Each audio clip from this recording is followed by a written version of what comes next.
En Belgique, avec une délégation inhabituelle en visite à Froyenne, près de Tournai. Plusieurs dizaines de Japonais sont venus voir de près la construction d'une résidence. Les méthodes traditionnelles utilisées sont asiatiques, mais ce qui les intéresse surtout, c'est le travail d'isolation. Isabelle Pesessa. Cette résidence est pour l'instant à l'état de squelette.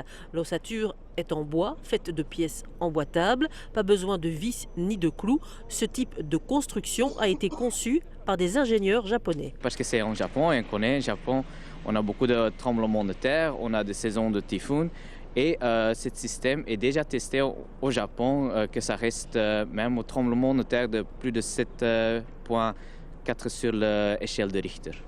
Mais ce qui intéresse surtout la délégation japonaise en visite sur le chantier, c'est l'isolation extérieure. Nous créons côté extérieur une peau totalement étanche à l'air, simplement avec des plaques d'OSB que l'on étanchéifie.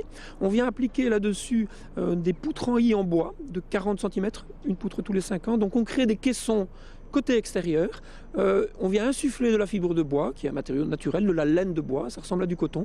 Et puis on referme, on remet un crépi, ça peut être une brique de façade, dans notre cas c'est un crépi surisolant. Et on a quelque chose d'éternel et de très écologique. La visite commence, les Japonais sont très intéressés.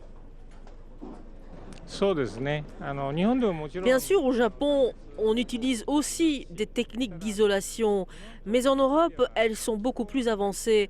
Donc, nous allons regarder ce qu'on utilise sur ce chantier à Froyenne, mais nous ne pouvons pas copier tel quel les procédés, car chez nous, il y a une différence de climat. Donc, il faut adapter les nouveaux matériaux, les nouvelles techniques.